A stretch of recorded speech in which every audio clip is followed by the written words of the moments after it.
The desert always felt too quiet after midnight. Not peaceful quiet. Not the kind that helps you sleep. It was the kind of silence that presses against your ears until you notice your own breathing. The kind that makes every mile marker feel farther apart than the last. I was driving alone through Nevada sometime around 2 in the morning. Headlights cutting through endless dust and pale fog drifting over the road. The radio kept fading in and out with bursts of static. Sometimes I could hear music beneath it. Sometimes whispers. Sometimes nothing at all. The highway stretched ahead like a black ribbon disappearing into nowhere. No towns. No gas stations. Just empty land and telephone poles humming softly in the dark. I remember gripping the steering wheel tighter when I noticed the lights. 3 pale white lights floating far out in the desert beside the road. At first, I thought they were towers. Then I thought maybe another car had pulled over. But the lights weren't still. They moved slowly in perfect silence, hovering above the sand like drifting lanterns. I should have kept driving. Instead, I slowed down. The static on the radio suddenly became louder than the engine itself. And somewhere out beyond the headlights, I saw a figure standing beside the road. Tall, thin, motionless, waiting. That's when the power of my car died completely. The highway was empty when I crossed into western Nevada. Late October, cold air sliding through the cracks in the driver's side window. The desert stretched out flat and pale beneath the moonlight, sand moving softly across the asphalt, telephone poles humming in the distance like tired wires underwater. I had been driving for almost 9 hours. The cab smelled like burnt coffee and dust. My eyes kept drifting toward the mirrors, even when there was nothing behind me. That was when I noticed the lights. Small at first, far out across the desert to my left. 3 pale white lights, floating low near the sand. They moved beside the truck, keeping pace with me perfectly. I remember turning down the radio just to listen. The tires whispered against the road. The engine rattled gently beneath my feet. And somewhere outside, a low hum drifted through the dark. The lights stayed there for miles. I checked the speedometer. 65. The lights matched it. I slowed down. So did they. A strange pressure settled in my chest then. Not fear exactly. Just the feeling that something was watching carefully.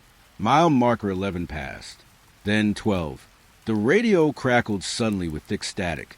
I reached for the dial. But before I touched it, a voice whispered through the speakers. 15. The signal died again. I stared at the dashboard for a second too long. Cold air brushing against my hands. Then mile marker 13 appeared ahead in the headlights. The lights outside remained beside me, perfectly still in the corner of my window. I laughed quietly to myself after that. The nervous kind. The kind people make when they're alone too long. Probably some old station bleeding through the desert. Probably campers out there with flashlights. That's what I told myself. But then the radio whispered again. 14. My stomach tightened. Up ahead, the sign emerged from darkness. Mile marker 14. The lights suddenly moved closer. Not fast, not aggressive, just nearer. Close enough now that I could see they weren't headlights at all.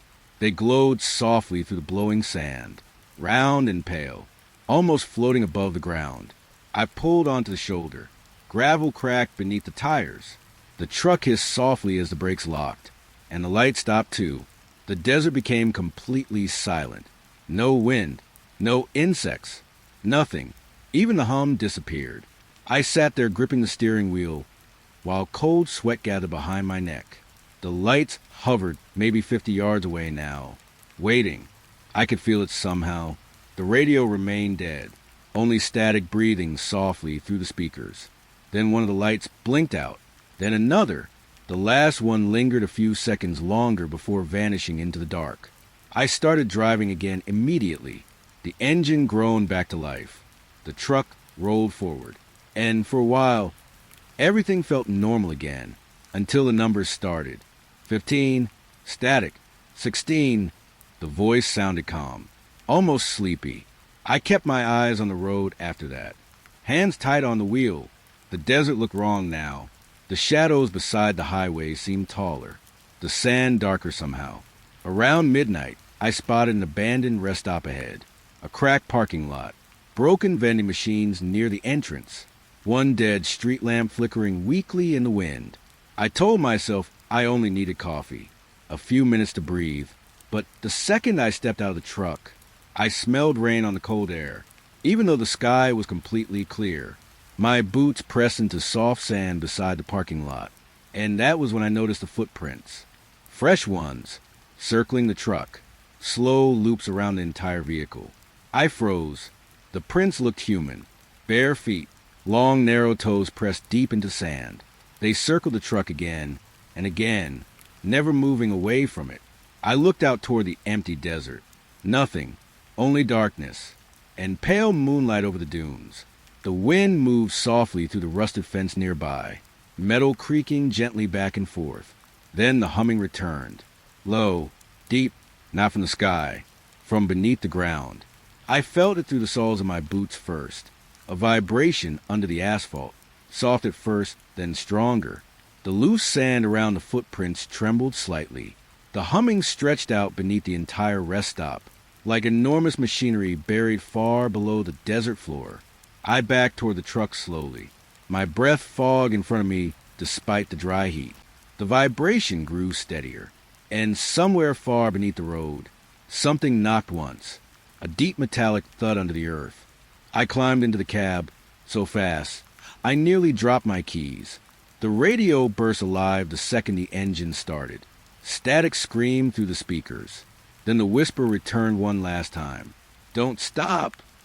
The lights appeared again beside the highway as I pulled away, pacing me silently through the desert. And this time, I never looked directly at them again. The sandstorm rolled across the highway just after midnight, thick waves of dust scraping against the windshield. The sky disappeared behind it completely. I could barely see the road lines anymore. The truck shook gently in the wind while dry sand hissed against the doors. Every mile felt slower than the last. Colder, too. Then through the storm, I saw the motel sign. A weak blue light blinking through the dust. Vacancy. Half the letters were burned out. The parking lot was nearly empty when I pulled in. Only 3 cars sat beneath the pale lights, all covered in dust thick enough to hide their windows. The motel itself looked abandoned. Long cracked sidewalks, curtains hanging crooked inside dark rooms, a soda machine buzzing softly near the office. The manager opened the front desk window before I even knocked. He was old, thin shoulders, gray eyes that never quite looked at me directly.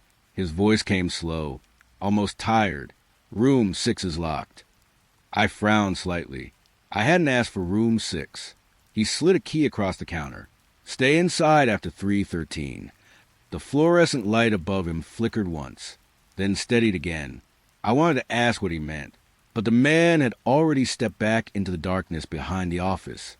My room smelled like old blankets and cigarette smoke. A weak heater rattled beneath the window. The wallpaper peeled softly near the ceiling. Outside, the storm kept moving across the desert, wind brushing against the building like dry fingers. I turned on the television just to fill the silence. Static flooded the room immediately. White snow drifting across the screen. Low crackling filling the air. I reached for the remote, then the static changed. Just for a second, a figure appeared on the screen. Tall, pale, standing outside room 6. The image vanished before I could focus on it. Static returned instantly. I stared at the television for a long moment. The heater rattled softly. Something creaked overhead. I switched channels slowly. Every station showed the same thing. Static, but every few minutes the figure returned, always standing outside room 6. Motionless, the motel hallway outside my room remained silent. No doors opening, no voices, yet I could feel people nearby somehow. I noticed faint lights beneath several doors across the courtyard, warm yellow glows leaking through the cracks. But nobody ever came outside. Around 2 in the morning, I stepped onto the walkway for fresh air. The storm had mostly passed. Cold desert wind moved through the empty parking lot. Dust drifted across the pavement in thin silver lines beneath the moonlight. Every room stayed closed. No televisions, no voices, nothing. Then above me, footsteps moved slowly across the roof. one heavy step at a time. Creak, pause, creak. The sound traveled from one end of the motel to the other, directly over my room. I looked up instinctively. Nothing there, only darkness and blowing dust. The footsteps stopped. For several seconds, the entire motel became completely still. Then a door opened quietly across the courtyard. An elderly woman stood inside the doorway, half hidden by darkness. She stared at me silently. I opened my mouth to speak, but she slowly raised one finger to her lips, then closed the door again.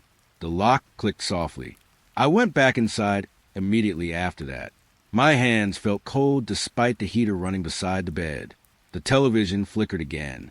Static, then the pale figure returned. Closer now, standing directly outside room 6. Its arms hung too long beside its body. Its face looked blurred somehow, like the image itself refused to focus on it.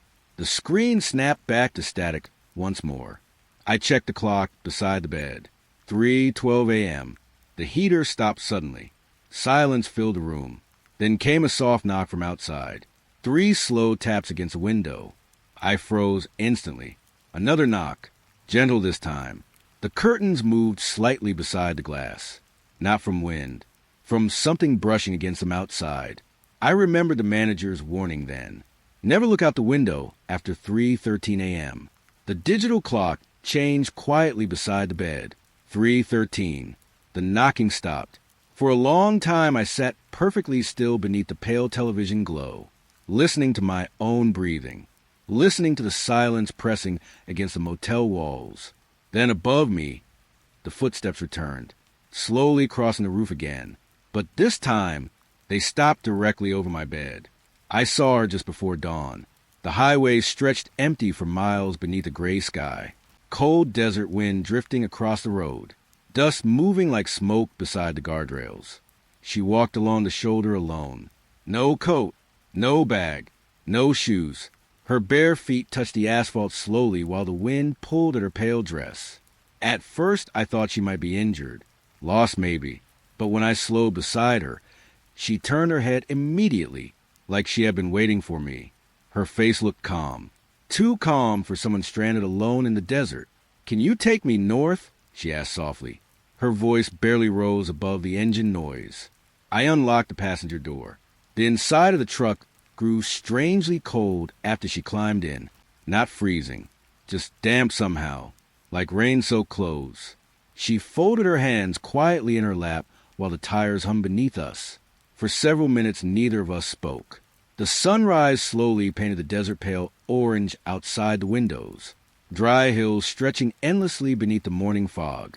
Then I noticed something strange. She never blinked. Not once. Her eyes stayed fixed ahead the entire drive, wide and distant. "You from around here?" I finally asked. She nodded slightly. "There used to be a town nearby." "Used to." The way she said it made my skin tighten. She spoke softly after that, almost whispering, about a small town hidden beyond the desert hills. A place with diners and gas stations and old neon signs glowing late into the night. Then one morning, everyone was simply gone. No bodies, no cars leaving town, nothing. People stopped talking about it, she said quietly, but the road still remembers. I glanced toward her again. Still no blinking. Outside, the desert felt strangely empty now. Even the birds had disappeared from the telephone wires. The radio crackled softly with static before dying completely. Then the first road sign appeared ahead. "Welcome to DL March population, 214. I slowed slightly. The paint on the sign looked old and weathered, half buried in drifting sand. I had never heard of Del Mar before. "You're close now," the woman whispered. The sky darkened strangely despite the rising sun. Thin clouds moving across the desert like bruises. Another sign appeared several miles later. Del Mar, 12 miles. The woman sat perfectly still beside me, hands folded neatly, eyes unblinking. I could smell wetter suddenly, like rain falling somewhere nearby. But outside the desert remained completely dry. The truck's windows fogged faintly around the edges. Then I noticed the footprints. Wet footprints across the floorboard beneath her seat. dark water soaking into the carpet. My throat tightened slowly. I looked toward her again. Her pale feet rested motionless near the dashboard, completely dry. The road ahead curved gently through empty hills. Another sign emerged from the fog. Welcome to Del Mar. This one looked newer somehow. I felt a heavy pressure settling behind my eyes then. A strange dizziness. The woman finally turned toward me. Her face remained calm, almost sad. They never found the road again, she whispered. Something moved in the rear-view mirror behind us, a cluster of distant lights following far back in the fog. I turned instinctively to look through the rear window, only for a second. When I faced forward again, the passenger seat was empty. Cold air filled the cab. The door remained locked. The truck never slowed. Only the wet footprints remained, trailing from the passenger's seat and disappearing beneath the dashboard. The emergency broadcast started just after sunset. I was driving through northern Arizona when the radio cut into static. The signal trembled weakly through the speakers. Broken words buried beneath crackling interference. Avoid the northern valley, then silence. A few seconds later the message repeated again, slower this time. They are gathering near the tower. The transmission ended with a low mechanical hum that lingered through the cab. I should have ignored it, but the signal kept returning every few miles, always stronger when I headed east. Night settled fully over the desert by the time I left the highway.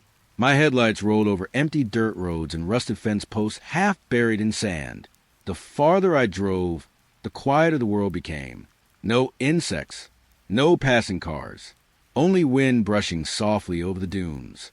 Then I saw the tower, tall, rusted, standing alone against the moonlit desert. It looked impossibly old, bent steel rising from the sand like a skeleton.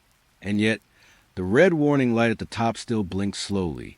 The humming from the radio grew louder as I approached, low vibrations rattling through the dashboard. Several broken speakers lay half buried around the tower base. Old military equipment scattered nearby beneath drifting sand. And from those broken speakers, whispers emerged.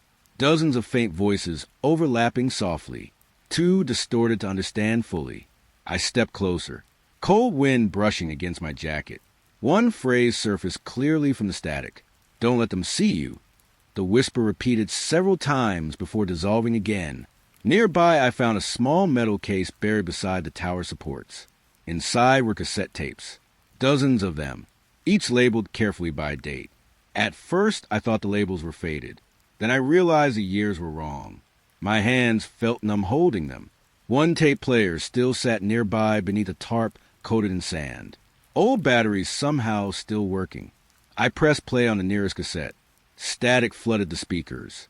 Then a tired male voice spoke softly. If anyone finds this, do not follow the lights beyond the canyon. The recording crackled heavily. They know our names now. The tape ended abruptly with screaming wind and a sharp metallic noise. Behind me, something shifted in the sand. I turned quickly. At first, I thought they were fence posts, tall shapes standing far out beyond the tower. But they moved slightly. People, at least 6 of them, standing silently in a wide circle around the tower, too far away to see clearly. Only dark outlines beneath the moonlight. None of them moved closer. The whispers from the buried speakers grew louder, almost frantic now. Leave. Don't answer them. Leave. The red light atop the tower blinked slowly overhead, painting the sand crimson every few seconds. One of the figures suddenly tilted its head toward me.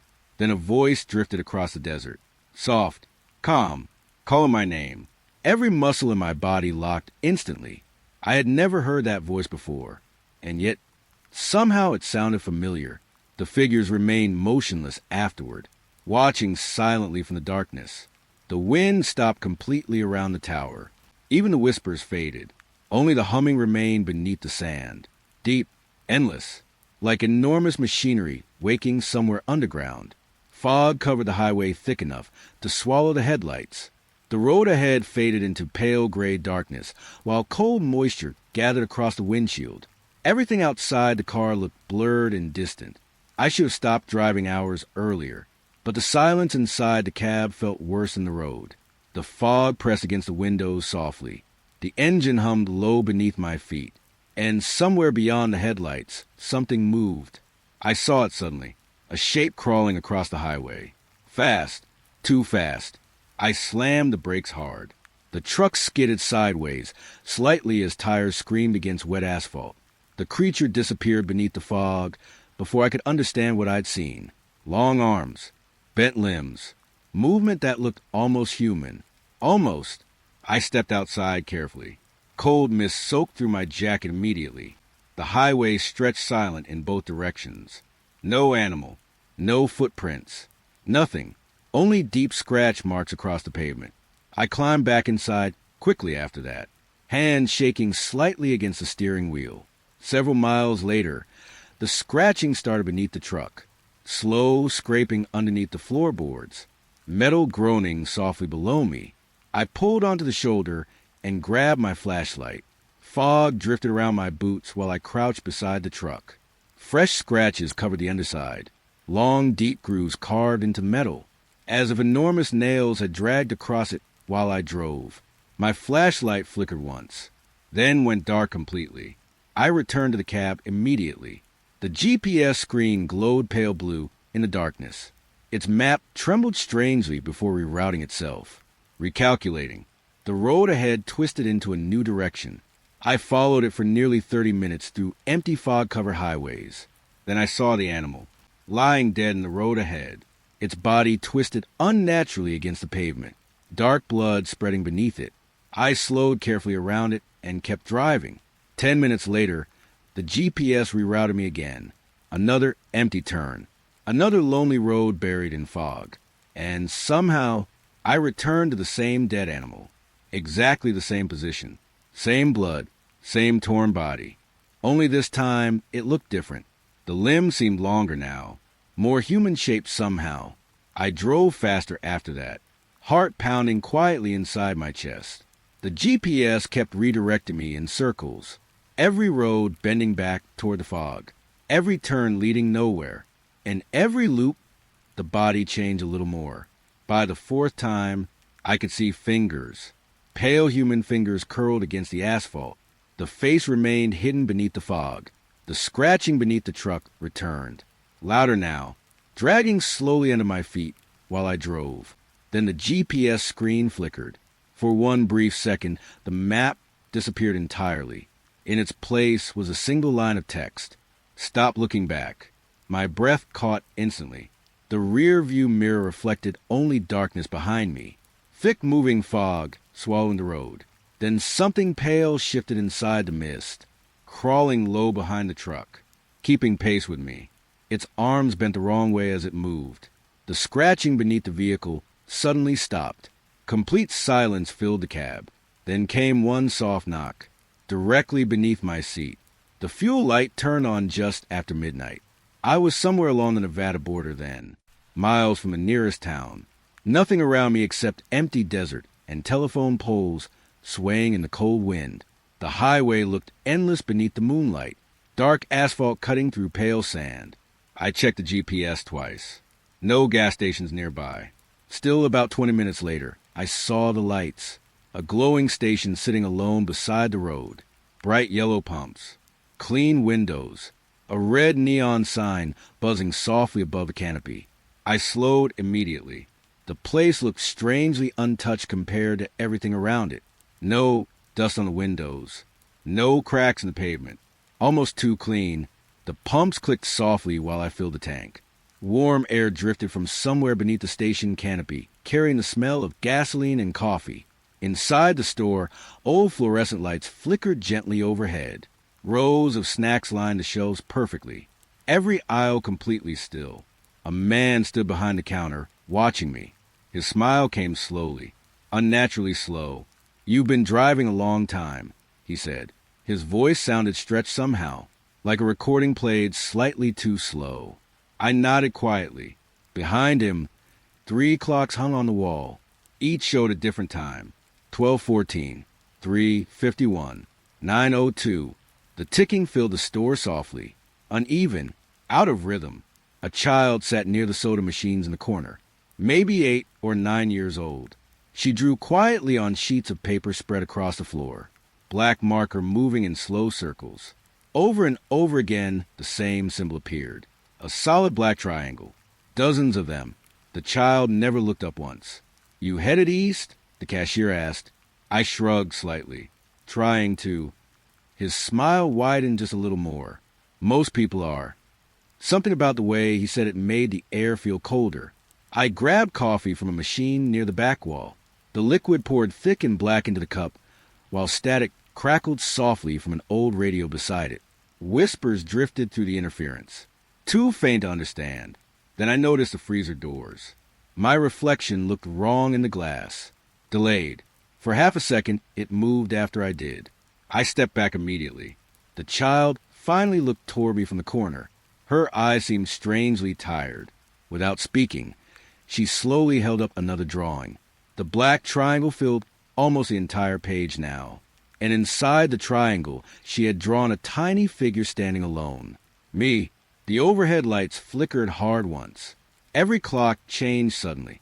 All three now read 2:17 a.m. The cashier tilted his head slightly.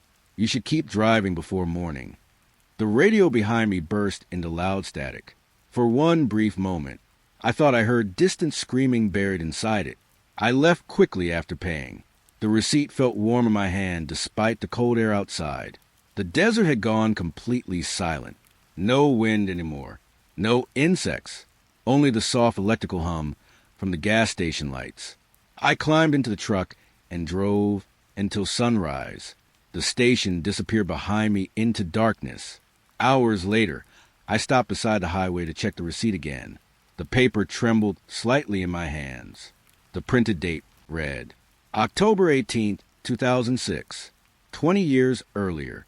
Cold pressure spread slowly through my chest. I turned the truck around then.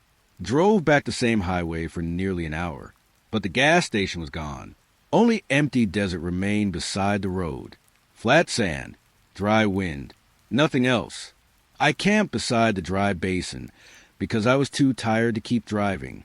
The desert stretched wide and empty around me. White sand glowing beneath the moonlight. Cold air brushing softly against the tent walls. No towns nearby. No radio signal. Just silence. I built a small fire near the edge of the basin and sat there for a long time watching the flames move. The smoke carried a bitter, dusty smell into the night air. Around midnight, the whispering started. At first, I thought it was wind. Soft voices drifting somewhere far away, thin and broken beneath the darkness. But the air had gone completely still. The whispers came from below me, from beneath the sand itself. I stood slowly. The fire crackled behind me, while the voices rose faintly through the basin floor. Dozens of them, desperate, overlapping each other too quickly to understand clearly. I knelt near the center of the basin and pressed my hand against the cold ground. The whispering stopped immediately. Silence flooded the desert again. Then something tapped softly beneath my palm. One knock, my breath caught in my throat. I grabbed the flashlight from the tent and started digging. Dry sand scraped beneath my hands while cold wind drifted across the basin. The deeper I dug, the colder the ground became. About 2 feet down, my fingers struck metal. Smooth, perfectly flat. I cleared more sand away slowly until a section of dark metallic wall emerged beneath the basin floor. Symbols covered the surface, thin glowing shapes beneath layers of dust. Lines and circles twisting together in patterns I couldn't understand. The metal felt warm against my fingertips. The whispering returned immediately. Louder now. The voices sounded frightened, warning me, begging for something. Then a knock answered from inside the metal wall. 3 slow impacts, directly beneath my hand. I stumbled backward instantly. The flashlight beam shook across the symbols, while the whispering grew sharper around me. One phrase rose clearly above the others. Don't open it. The desert air suddenly smelled metallic, like hot wires and rain. Another knock came from beneath the wall, harder this time. The sand around the opening trembled softly. Then all the whispering stopped at once, every voice gone together. The silence afterward felt enormous. I stood there breathing hard, while moonlight spread across the exposed metal beneath the basin. Nothing moved anymore, but somewhere deep below the sand, something slowly scraped against the other side of the wall. I picked him up outside Rachel. Nevada, he stood beside the highway, waving both arms through the darkness. Thin jacket, dust-covered boots, eyes so red they looked injured. The moment he climbed into the passenger seat, I smelled sweat and cold air on him. He shut the door quickly and locked it. "Don't stop driving," he whispered immediately. His hands trembled badly in his lap. Dark circles hung beneath his eyes like bruises. "You okay?" I asked quietly. He stared out the windshield for several seconds before answering. "I haven't slept in 11 days.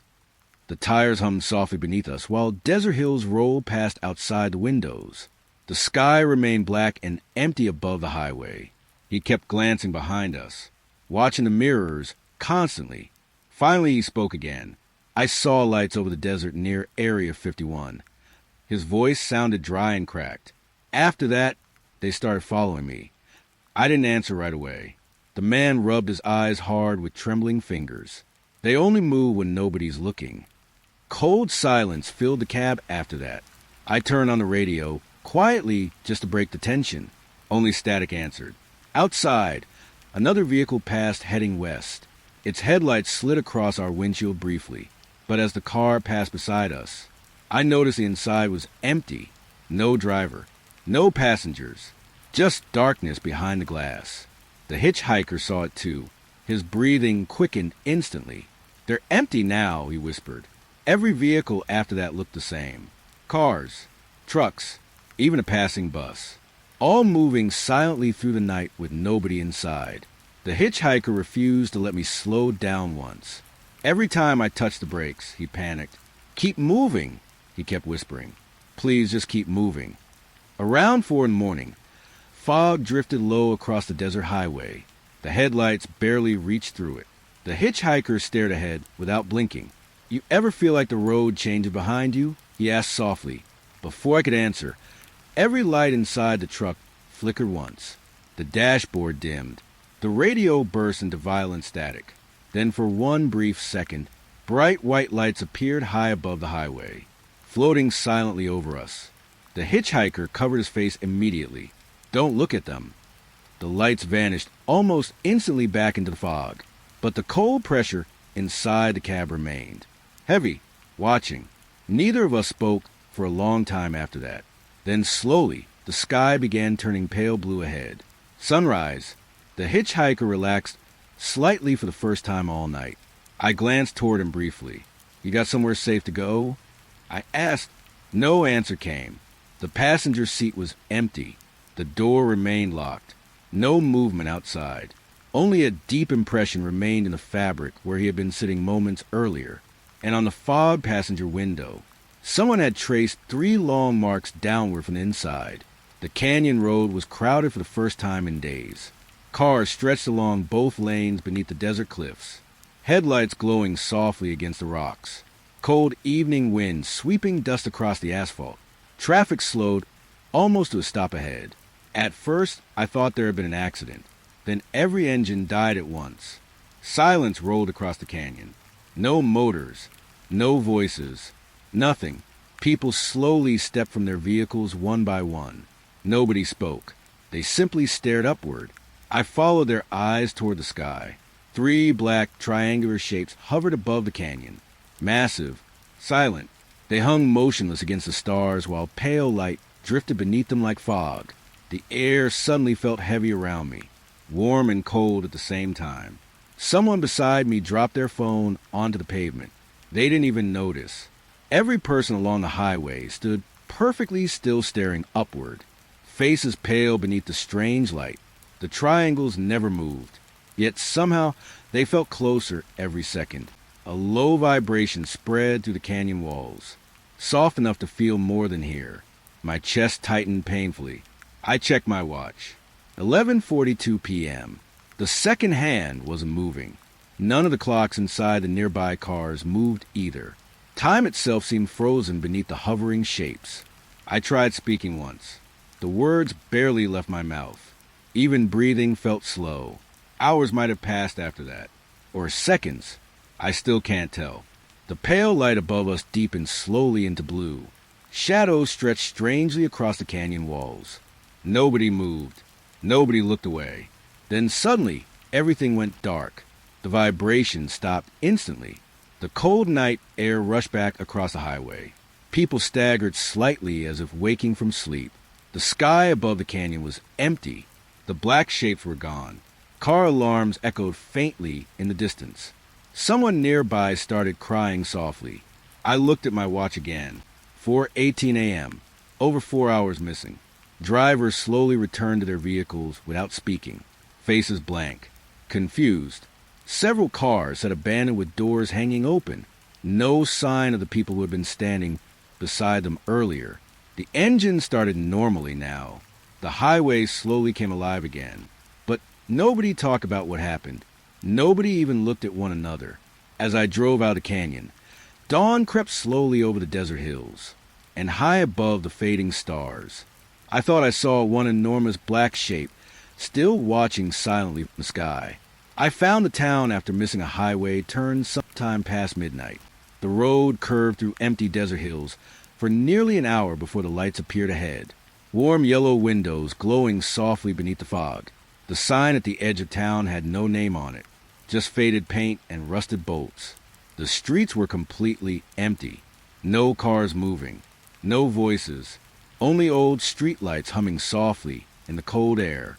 Yet every house glowed warmly inside. Curtains moved gently behind windows. Shadows crossing rooms where nobody could be seen clearly. I stopped near a diner at the center of town. The neon open sign buzzed weakly above the door. Inside smelled like coffee and dust and something faintly sweet beneath it all. Several people sat silently in the booths. They all turned toward me together when I entered. Every smile lingered too long. Not friendly. Not hostile either. Just wrong somehow. None of them spoke. An old waitress approached slowly carrying a coffee pot. Her shoes scraped softly against the floor tiles. "You shouldn't stay until sunrise," she whispered. The diner lights flickered once overhead. I thanked her quietly and slid into a booth near the window. That was when I noticed a mirror behind the counter. The diner reflected perfectly. The tables, the lights, the waitress moving slowly between booths. Everything except me. My reflection was missing entirely. Cold pressure spread to my stomach immediately. I stared harder. Nothing. Only the empty booth where I sat. The waitress noticed me looking. Her face tightened slightly. "Don't check the mirrors," she said softly. Around the diner, the other customers continued smiling silently. None of them touched their food. The coffee she poured smelled burnt and bitter. Steam curled upward into the pale fluorescent light. Outside, fog drifted slowly across the empty streets. I looked toward the front window. For one brief second, I thought I saw a figure standing motionless beneath the streetlights farther downtown, watching the diner. Then the fog swallowed them again. The waitress leaned closer while wiping the counter beside me. "People get lost here sometimes," she whispered. "They forget which road brought them in." Her eyes looked exhausted, afraid. "Leave before the fog closes." The lights flickered again. Every customer inside the diner turned slowly toward the windows together, still smiling. A deep humming drifted faintly through the town outside, low and steady beneath the wind. The waitress suddenly stepped back from the counter. "Go," she whispered sharply. The humming grew louder. Somewhere outside, footsteps moved slowly along the sidewalk. Dozens of them. I left money on the counter and walked quickly outside. The town looked different now. The fog had thickened heavily between the buildings. Streetlights glowing pale and blurry above empty roads. And beneath every light, someone stood perfectly still, waiting. I reached the truck and locked the doors immediately. As I drove toward the edge of town, every figure slowly turned to watch me pass. None of them moved otherwise. Their smiles remained fixed beneath the pale lights. The fog swallowed the town completely behind me before sunrise, and when daylight finally came, the road behind me led only into empty desert. The CB radio came alive sometime after 1 a.m. I had been driving through northern New Mexico for hours. Empty highway. No towns for miles. Only the glow of the dashboard and the cold desert moon hanging over the sand. Static crackled softly through the speaker beside me. I almost turned it off. Then a voice pushed through the interference. Weak. Panicked. Anybody out there, don't stop. I reached for the volume slowly. The transmission trembled beneath heavy static. A man breathing hard somewhere far away. Don't stop for the lights ahead. The signal hissed sharply. He's not a real officer. My grip tightened on the steering wheel. Outside, telephone poles rolled past like dark skeletons against the horizon. The road ahead remained completely empty. Then faint red and blue lights appeared in the distance, flashing slowly beside the highway. The voice on the radio started speaking faster. Keep driving. Static burst loudly between his words. Please, don't pull over. The police cruiser sat angled across the shoulder ahead. Its lights painted the desert in pale flashes of blue and red. A tall officer stood beside it, motionless. His hat shadowed most of his face. I slowed instinctively. The radio voice nearly screamed then. Don't look at him. Cold pressure spread to my chest. The officer slowly lifted one hand toward me, gesturing for me to stop. The flashing lights reflected across my windshield. Blue, red, blue. I glanced toward his face for only a second. There was nothing beneath the hat. No eyes, no mouth, no skin, only darkness. The radio erupted with terrified screaming. The man on the other end sounded like he was choking, crying. Then suddenly, silence. The transmission cut dead forever. Outside, the faceless officer remained beside the road, waiting. I pressed the gas pedal harder. The truck surged forward past the cruiser, while cold sweat slid down my neck. As I passed him, the officer slowly turned his head to follow me, even without a face. I could feel him watching. The police lights vanished in my mirrors several seconds later, but long after they disappeared. Blue and red flashes still flickered faintly across the inside of the cab. I found the campsite just before dawn. A narrow dirt road led away from the highway into a dry stretch of desert surrounded by black hills. I only followed it because I saw firelight in the distance. At least, I thought it was firelight.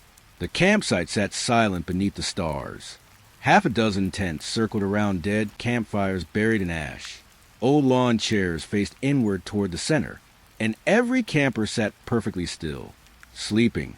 A man leaned back in a folding chair with his eyes closed. A woman rested beside an extinguished fire wrapped in blankets. 2 children slept shoulder to shoulder near one of the tents. None of them moved, not even breathing. Cold air drifted slowly across the campsite, carrying the smell of burnt wood and dust. I stepped closer carefully. "Hey!" I called softly. No answer. The silence felt wrong immediately. Heavy somehow. I approached the man in the chair first. His skin looked pale beneath the moonlight. I shook his shoulder gently. Nothing. Not asleep. Not awake either. Just still, above the campsite. A low hum vibrated through the air. Soft at first, then stronger. I looked toward the sky instinctively. The stars above the desert seemed blurred somehow, fading in and out behind thin pale clouds. The humming deepened until I could feel inside my chest. Every camper remained motionless around the dead fires. Then the sky changed color. A pale blue glow spread silently overhead. The entire desert brightened beneath it.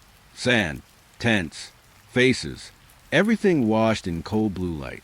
I backed away slowly, my breath fogged in front of me despite the dry heat. The humming became almost unbearable now, deep vibrations pressing against the ground beneath my boots. One of the children suddenly opened their eyes, wide open, but empty somehow, like there was nobody behind them anymore. The child slowly looked upward toward the glowing sky, then closed their eyes again. The blue light overhead pulsed once. Every radio inside the parked vehicles crackled alive together. Static flooded the campsite, dozens of overlapping voices whispering through broken speakers. I couldn't understand the words, but they sounded afraid. The humming stopped instantly. Complete silence crashed over the desert. The pale blue glow vanished from the sky. Darkness returned all at once. I stood frozen beside the tents, listening to my own heartbeat. Nothing moved anymore. The campers remained exactly where they had been, still asleep around the coal fires. I left before sunrise. But several miles down the highway, something made me stop. I turned the truck around and drove back toward the campsite again. Morning light stretched across the desert hills by then. The campsite was gone. Every tent, every vehicle, every person, gone completely. Only dark burned circles remained in the sand where the fires had been. And in the center of the campsite, one enormous circle blackened the earth beneath the pale morning sky. The trailer sat alone near the highway. Just me, my dog Rusty, and miles of empty desert stretching behind the property fence. I stayed there for almost 3 months while hauling freight through Arizona. The place was quiet during the day. At night, it felt different. The footsteps started sometime in November, soft steps moving slowly through the dirt outside the trailer walls. Crunch, pause, crunch, always after midnight. Rusty heard them first. The dog would lift his head suddenly from the foot of my bed, ears stiff, low growl rumbling softly in his throat. Then the footsteps would begin circling outside, never fast, never rushing, just walking slow loops around the trailer. The first few nights I looked outside immediately. Every time, the footsteps stopped. Nothing waited beyond the windows except pale desert moonlight and drifting sand. But each morning, small handprints appeared on the dusty glass. Tiny prints, like a child had pressed both hands against the windows during the night. Rusty refused to go outside after dark after that. He would stand near the door, trembling softly whenever night came, whining low in his throat. One evening the power went out just before midnight. The trailer fell completely dark, except for weak moonlight leaking through the curtains. The heater clicked dead beside the kitchen wall. Then the footsteps returned, closer this time, slow circles through the dirt directly outside my bedroom. Rusty crawled beneath the table, shaking violently. I sat frozen on the edge of the bed listening. Crunch, pause, crunch. The steps stopped directly outside the trailer door. Silence followed, long enough that I thought maybe it had finally left. Then came 3 soft knocks against the metal door. My skin went cold instantly.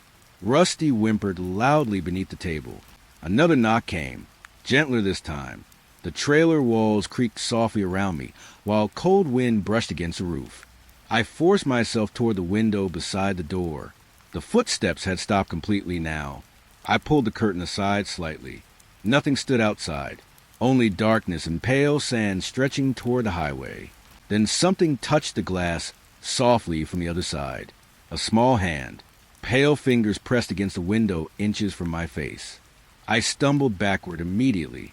The hand vanished instantly into darkness, and then a voice whispered outside the trailer. Quiet, childlike, saying my name. Rusty began barking wildly, scratching at the floor beneath him. The whisper came again, closer now, directly beside the bedroom wall. I stayed awake until sunrise, gripping the shotgun beside my bed, while the footsteps circled slowly outside for the rest of the night. By morning, the handprints covered every window on the trailer. I first noticed a red light from the highway outside Tonopah. Every night around the same time, it blinked above the distant hills. Slow, steady, a single crimson pulse against the empty desert darkness. The locals never talked about it. Whenever I asked, conversations ended immediately. People stared down into their coffee cups, changed the subject. One old mechanic finally muttered something before walking away. Don't go near the hills after sunset. That only made me more curious. 3 nights later, I parked beside an abandoned service road and started hiking toward the beacon. Cold wind swept across the hills, carrying the smell of dry earth and rusted metal. The red light blinked steadily ahead through the darkness. The farther I climbed, the quieter the desert became. No insects, no coyotes, only the crunch of sand beneath my boots. About halfway up the hill, I found the first piece of equipment buried in the dirt, a rusted military radio half swallowed by sand. Nearby sat broken floodlights, metal crates, fragments of cables disappearing underground. The red beacon continued pulsing above me, I uncovered several old cassette tapes inside one of the crates. Most were damaged beyond use. One still worked. I listened to it through a portable player while cold wind moved across the hilltop. A man's voice crackled softly through static. Contact event occurred at 2:13 hours. The tape hissed heavily. Subject exposed to the signal reported auditory hallucinations and missing time. My chest tightened slowly. Another voice interrupted suddenly. Panicked. It's under the hill. The recording cut dead after that. The beacon kept blinking steadily nearby. I finally reached the top of the ridge just after midnight, but the light wasn't there. The hilltop stood completely empty beneath the stars. Flat sand, scattered rocks, nothing else. I turned slowly in confusion. The red glow still flashed across the desert every few seconds. Then I realized something horrifying. The light wasn't ahead of me anymore. It was beneath me. A deep humming vibrated suddenly through the hilltop, low enough to feel inside my ribs. The sand beneath my boots trembled softly. Another red pulse glowed through tiny cracks opening in the ground. The beacon had always been underground. The humming grew louder. Warm air rushed upward from beneath the hill, carrying a sharp metallic smell. Then somewhere below me, something enormous shifted. The entire ridge vibrated once beneath the desert night. I backed away slowly while the red light continued pulsing through the cracks at my feet. Steady, patient, like a heartbeat beneath the earth. The storm rolled over the desert faster than anything I had ever seen. 1 minute the highway was clear. The next, the sky vanished behind walls of dust. Wind slammed against the truck hard enough to shake the steering wheel in my hands. Sand scraped violently across the windows. Visibility dropped to almost nothing. Then I saw them inside the storm. Dark shapes moving through the dust clouds. Tall figures, thin, walking slowly beside the highway, while the storm swallowed everything around them. I pressed harder on the gas pedal instinctively. The figures kept pace with the truck easily. Lightning flashed somewhere deep inside the storm clouds. For one brief second, I saw at least a dozen shapes moving within the dust. None of them had faces. The visitor center appeared suddenly through the storm ahead. An old concrete building near a canyon overlook. I pulled inside immediately. The doors groaned loudly behind me, while the storm roared outside the cracked windows. Dust drifted across the dark lobby floor. Old maps hung crooked on the walls beside broken display cases. The emergency radio on the front desk crackled alive the moment I stepped closer. Static flooded the room. Then voices emerged inside the interference. Not broadcasts. Human voices. Whispering. The storm outside carried the same whispers now. Thousands of faint words moving through the dust beyond the glass. I couldn't understand them clearly, but they sounded desperate. The windows rattled violently as wind slammed against the building. Then one of the shapes appeared outside, standing directly beyond the glass doors. Tall, motionless, dust swirled around its body, while pale lightning flashed overhead. It had no visible face, only smooth darkness where features should have been. The emergency radio screamed suddenly with loud feedback. A distorted voice pushed through the static. "Don't let them inside." The figure outside slowly raised one hand toward the glass. Long fingers pressed softly against the door. The storm voices grew louder immediately, almost pleading now. More shapes appeared beyond the dust, standing together outside the visitor center, watching silently through the storm. The building lights flickered weakly overhead. Once, twice, then everything went dark. Only lightning illuminated the room after that. White flashes revealing the faceless figures waiting outside the glass, closer each time the lightning struck. The radio continued whispering in the darkness beside me, and somewhere within the storm itself, something enormous moved slowly past the building.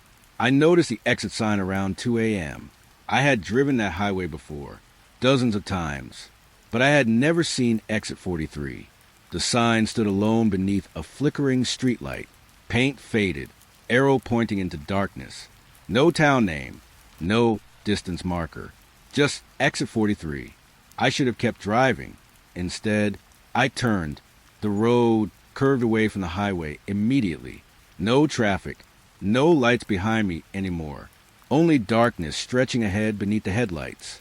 The farther I drove, the stranger the silence became.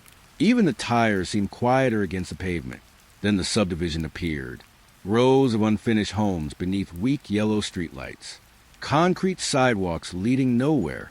Empty driveways coated in drifting sand. Every house looked abandoned halfway through construction. Bare wooden frames. Plastic sheets fluttering softly in the wind. But televisions glowed inside nearly every home. Blue, flickering lights spilled through the windows. I parked near the curb slowly. Cold air pressed against my face when I stepped outside. The neighborhood smelled like fresh paint and dust. A strange combination. One television near the closest house crackled loudly enough for me to hear from outside. I walked toward the window carefully and froze immediately. The television displayed a live image of my truck arriving moments earlier. The angle came from above the streetlight, watching me pull into the subdivision. Static rolled across the screen softly. Then the image changed. Now it showed me standing outside the window, staring in. A cold wave passed through my stomach. I stepped backward slowly. Inside the unfinished house, no furniture existed. No wires connected to the television. Yet the screen kept glowing pale blue in the darkness. I moved quickly back toward the truck. Every television along the street suddenly changed at once. Now each screen showed the same thing. My truck sitting beneath the streetlight, the driver's side door hanging open. But inside the cab, someone sat in the driver's seat, watching me. I looked toward the real truck immediately. The cab was empty. The subdivision had gone completely silent now. Even the wind stopped moving.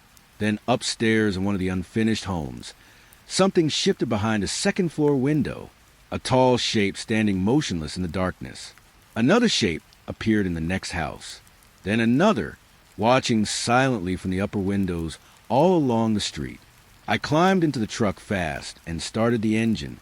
The headlights swept across the subdivision, while static burst from the radio speakers.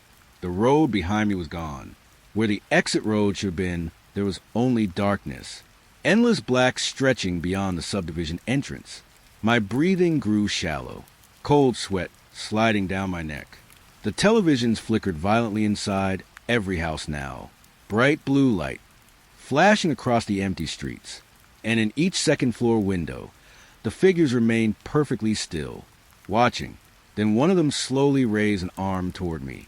The truck engine sputtered once. Outside, footsteps began moving softly across the unfinished sidewalks. Dozens of them, coming closer through the dark subdivision. The military fence stretched for miles across the desert. Tall chain-link barriers topped with rusted wire. Warning signs hanging crooked in the wind. No trespassing.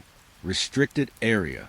I stopped near the boundary just before sunset, mostly out of boredom, partly because the desert felt strangely alive that evening. The sky burned orange above the distant hills, while cold wind pushed dust across the road. That was when I saw the figures. Tall shapes standing far beyond the fence line. At first, I thought they were poles or dead trees, but they were too thin, too straight. There were 5 of them, standing perfectly still in the open desert. I watched them through binoculars from beside the truck. The closer view made my stomach tighten instantly. They had no visible clothing, no faces, no hair, just pale, elongated bodies stretched unnaturally tall beneath the fading sunlight. None of them moved, not even slightly. The wind howled softly through the fence wires while the sky darkened around the desert. Hours passed. The figures never changed position. I should have left long before nightfall. Instead, I kept watching. Around midnight, a warning siren suddenly echoed across the desert, long and low. The sound rolled through the empty hills like an air raid alarm. The figures reacted immediately. Every one of them slowly turned toward me together. Not quickly, not suddenly, just a slow, synchronized movement. My chest tightened painfully, even from that distance. I could feel them staring directly at me. The siren continued wailing across the desert. The fence wires rattled softly in the wind. Then the truck lights died. Complete darkness swallowed the road. The engine shut off beneath me. The radio cut silent. Only moonlight remained over the desert now. The figures stood motionless beside the fence for several seconds longer. Then one of them took a step forward. Its movement looked wrong somehow. Too smooth, like something pretending to walk. Another figure stepped closer. Then another. I fumbled desperately with the ignition. The engine refused to respond. Outside! The siren finally stopped. Silence crashed over the desert. The figures stood much closer to the fence now. Tall, pale bodies illuminated faintly beneath the moonlight. Still no faces. One of them slowly placed a long hand against the chain-link fence. The metal vibrated softly. Then all 5 figures tilted their heads at the exact same angle. Listening, somewhere far beyond the desert hills, another siren began answering back. The voices started near the Utah border. I was alone on the highway. No towns nearby. No other cars for miles. Only empty desert and cold moonlight pouring across the road. At first I thought the radio was picking up interference again. Then I recognized the voice. My sister, calling my name softly from outside the truck. I nearly slammed the brakes immediately. The voice drifted through the darkness beside the highway. Faint, distant, like someone standing out in the desert just beyond the headlights. But that was impossible. She lived nearly 2 states away. I rolled down the window, slightly. Cold air rushed inside, carrying the smell of dry sand and sagebrush. Then another voice called out. My father this time. Pull over. The words came softly through the night. Calm, almost sleepy. The desert remained completely empty. No movement anywhere. Only pale dunes stretching beneath the moonlight. I locked the doors instinctively. My phone buzzed suddenly in the cup holder. Unknown number. A voicemail notification appeared before I could decline the call. My hand shook slightly as I pressed play. Static crackled loudly through the speaker. Then breathing. Slow, wet breathing close to the microphone. And beneath it, my own voice whispering faintly. I can see you. The message ended abruptly. Cold pressure settled behind my eyes. Another voicemail arrived immediately after. Unknown number. This time my mother's voice spoke softly through the phone. Please stop the truck. Heavy static swallowed the rest of the message. I threw the phone onto the passenger seat. My pulse hammered loudly inside the cab. Outside, more voices drifted across the desert now. Friends, family members, people I hadn't spoken to in years, all calling gently from beyond the highway. The road ahead remained empty. Then something moved beside the truck. A tall shadow pacing me through the darkness just beyond the headlights.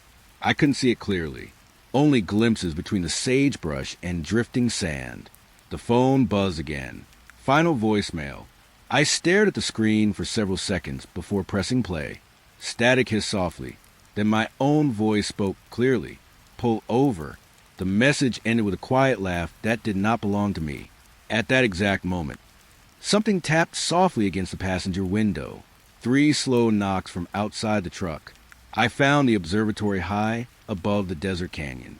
An old gravel road led up the mountain toward a lone white dome sitting against the stars. No signs, no fences, only a weak porch light glowing beside the entrance.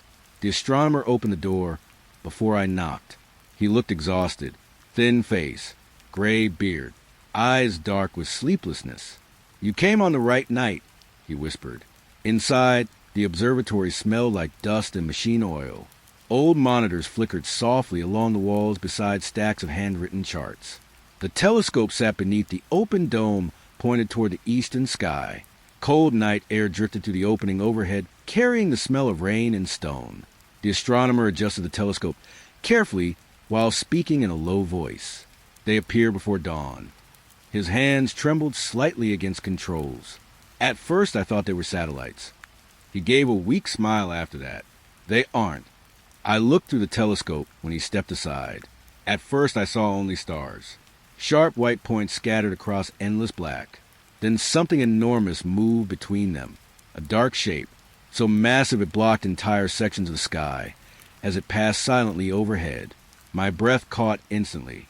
The object had no visible lights. No edges I could fully understand. Just impossible size moving slowly through the stars. I stepped back from the telescope immediately. The astronomer watched me quietly. You saw it. I nodded once.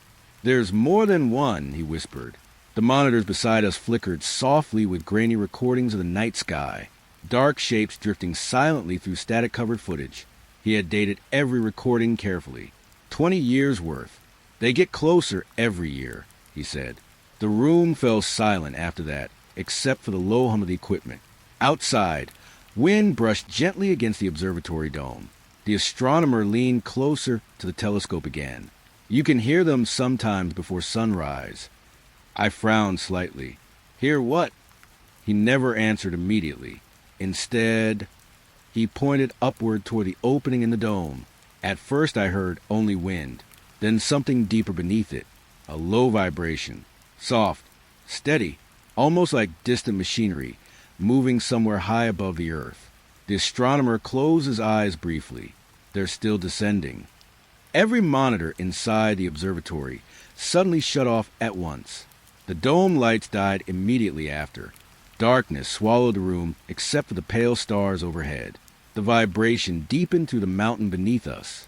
Then somewhere above the observatory, something enormous blocked out the stars. The earthquake happened just before sunrise. I felt the tremor while driving through a narrow canyon road in western Arizona. Loose rocks rattled down the cliff sides. Dust rolled across the highway in pale clouds. Then part of the canyon wall collapsed. When the dust finally settled, an opening remained exposed behind the fallen rock. A cave entrance. Cold air drifted outward from the darkness, carrying a strange metallic smell. I should have reported it. Instead, I grabbed my flashlight and went inside. The tunnel sloped downward beneath the canyon almost immediately. Ancient stone walls curved tightly around the narrow passage. My footsteps echoed softly ahead of me. The deeper I walked, the less natural the cave became.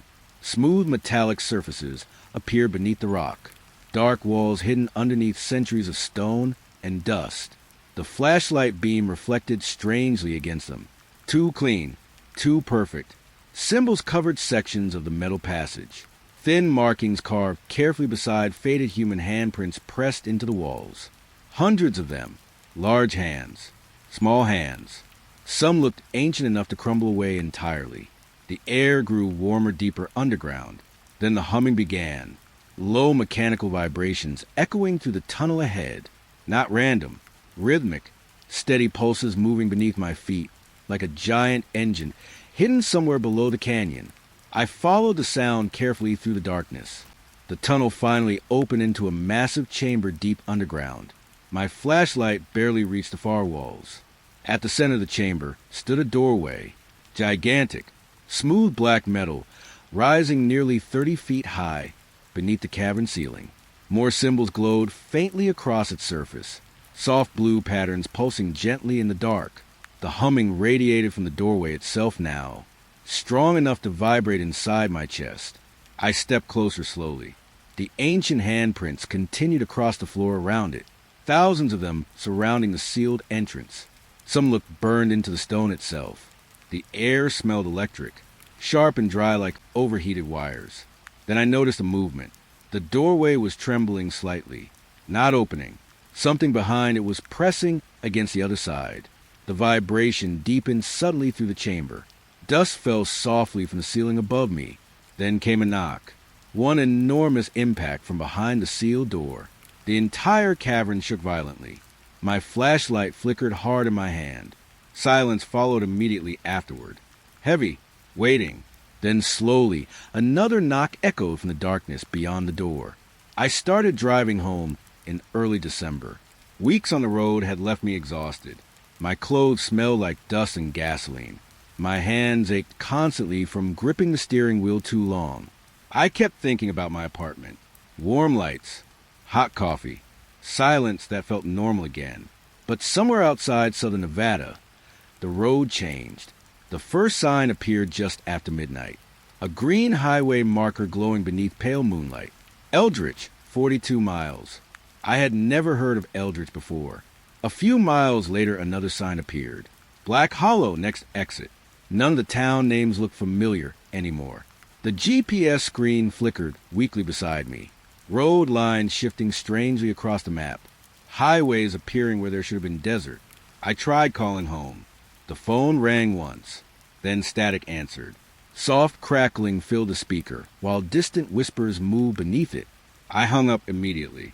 Outside, the desert stretched endlessly beneath a swollen moon. It looked too large, too close to the earth. Pale craters visible even through the thin clouds drifting overhead. Cold pressure settled slowly inside my chest. The farther I drove, the emptier everything became.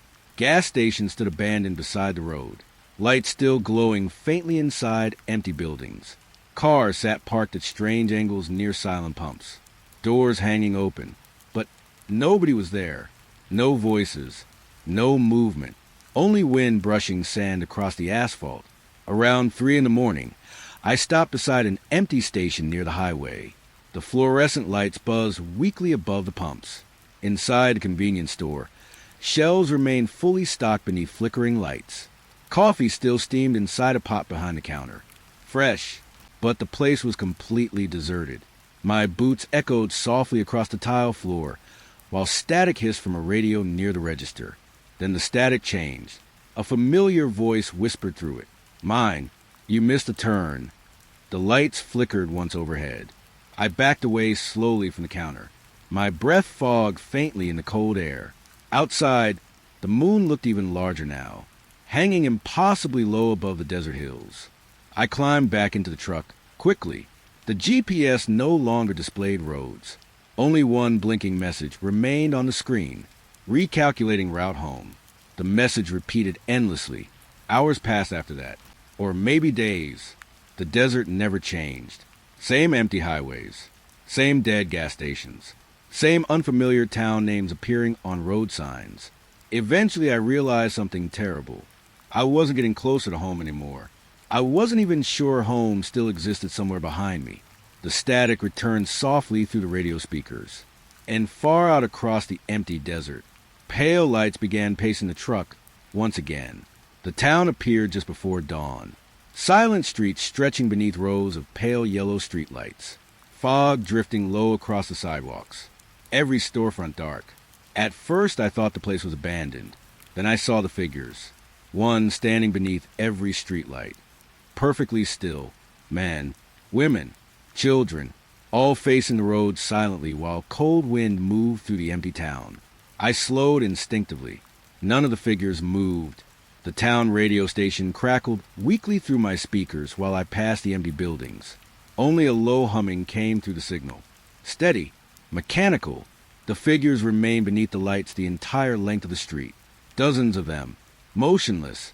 Then a child stepped into the road ahead. A little girl holding a flashlight against her chest. The beam trembled slightly in the fog. I hit the brakes hard. The truck rolled to a stop several feet away from her.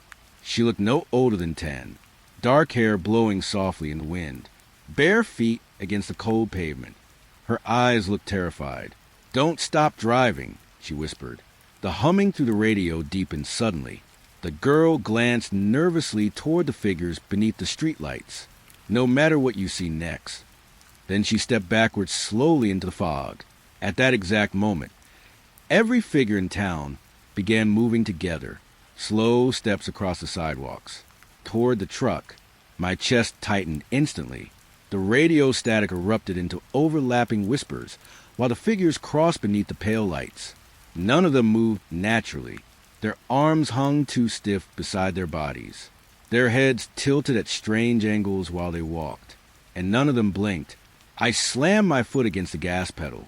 The truck surged forward through the empty street, while the figures continued walking calmly toward the road behind me. The little girl had vanished completely into the fog. In the rear-view mirror, the figures slowly stopped beneath the streetlights again, watching silently as I escaped the town. But one figure remained standing in the center of the road long after the others disappeared. Tall, thin, and even through the distance and fog, I could tell it was smiling. I found the door at sunset, standing alone in the open desert. No walls, no building, just a tall metal door planted upright in the sand beneath the dying light. At first I thought someone had abandoned it there as a joke. But the closer I walked, the stranger it felt. The metal surface looked smooth and untouched by weather. No rust, no dust, and beneath the evening wind, the door hummed softly, a low vibration moving through the desert air. I should have left immediately. Instead, I came back the next night, and the night after that, the obsession settled slowly inside me. During the day, I could barely think about anything else. While driving, I caught myself checking the horizon for it constantly. Every sunset pulled me back toward the same empty stretch of desert. Each evening the humming grew slightly louder, and every morning new footprints surrounded the door, dozens of them pressed into sand. Bare feet, large footprints, small ones, but I never saw anyone there. One night, I arrived just after dark, carrying a flashlight and a bottle of whiskey I never opened. The desert air felt strangely warm around the door, almost alive. The humming vibrated gently inside my chest while moonlight spilled across the sand. I reached out slowly toward the handle. The metal felt warm beneath my fingers.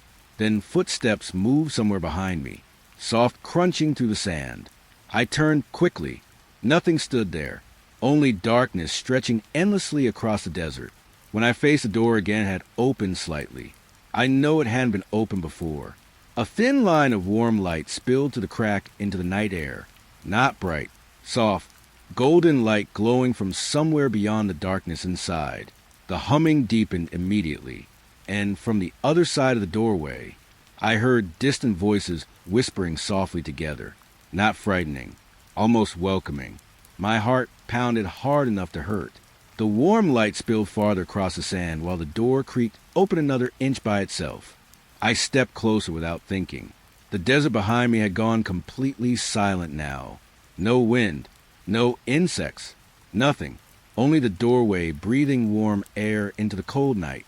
And somewhere far beyond the light, something moved slowly closer from the other side. The lights appeared again outside the canyon road, floating low above the rocks just after midnight. Pale white orbs drifting silently through the darkness. I should have kept driving. Instead, I followed them. The canyon narrowed deeper into the desert, while my headlights bounced against steep stone walls. Cold wind rushed softly through broken sections of the canyon floor. The light stayed ahead of me, always just far enough away. My flashlight flickered constantly once I left the truck behind. Weak beams cutting across jagged rock and drifting dust. The deeper I walked, the stranger the canyon became. Echoes repeated everything, even whispers. I muttered something under my breath once. Several seconds later, the canyon repeated it back to me. Same words, same voice, but slower. My pulse quickened immediately. The lights drifted farther into the darkness ahead, leading me deeper between the canyon walls. Then I found the vehicles, dozens of them hidden among the rocks. Old trucks, cars, motorcycles, all abandoned beneath thick layers of dust. Some looked decades old. Others seemed untouched. Every door stood open. My flashlight swept across shattered windshields and empty interiors, while cold air moved through the canyon. No bodies, no footprints, only silence.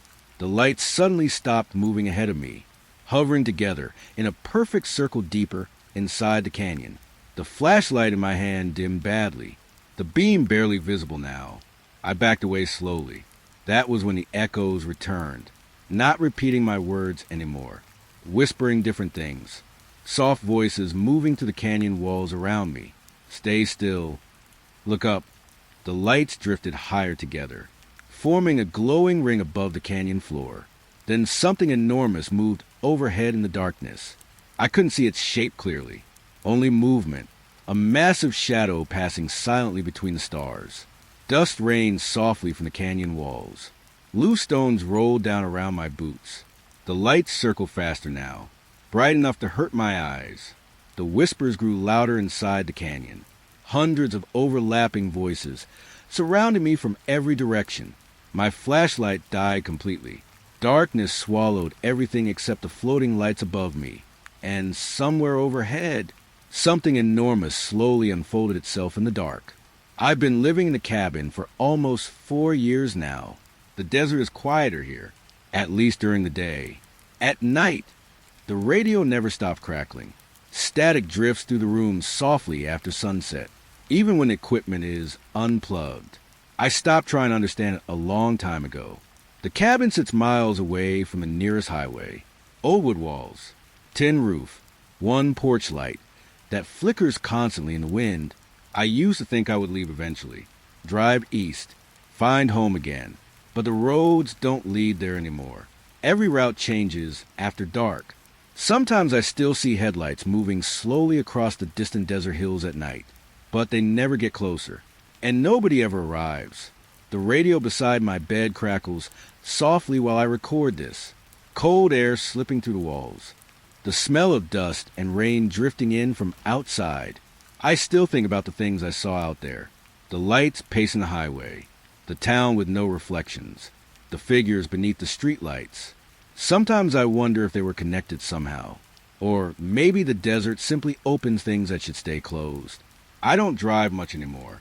The last time I tried leaving, every road sign pointed somewhere unfamiliar again. The moon followed me the entire night. Too large, too close. So I came back here before sunrise. The footsteps started a year ago. Soft steps circling the cabin after midnight, crunching slowly through the sand outside the porch. They stop whenever I open the door. But every morning, new footprints wait outside the cabin walls. Sometimes barefoot, sometimes not human at all. The radio grows louder on certain nights. Tonight is one of them. Static pulses softly through the room, while pale moonlight spills across the floorboards. A voice keeps trying to speak through the interference. Not unfamiliar anymore. Mine, the same calm whisper repeating endlessly beneath the static. You were never going home. I stopped being afraid a while ago. That's the strange part. After enough nights alone in the desert, the fear fades into something quieter. Acceptance, maybe. Outside, wind brushes softly against the cabin walls. The porch light flickers weakly through the curtains. And somewhere far beyond the dunes, I can see pale lights moving again. Watching. Waiting. The radio crackles sharply beside me. Then comes the knocking. 3 slow knocks against the cabin door behind me. Not loud. Gentle. Patient. The footsteps stop outside completely. Silence fills the cabin. I can smell cold desert air leaking through the cracks around the door now. The radio whispers one final thing through the static. Don't make them wait. Another soft knock follows behind me. Closer this time. And after all these years, I think I finally understand why the lights never left.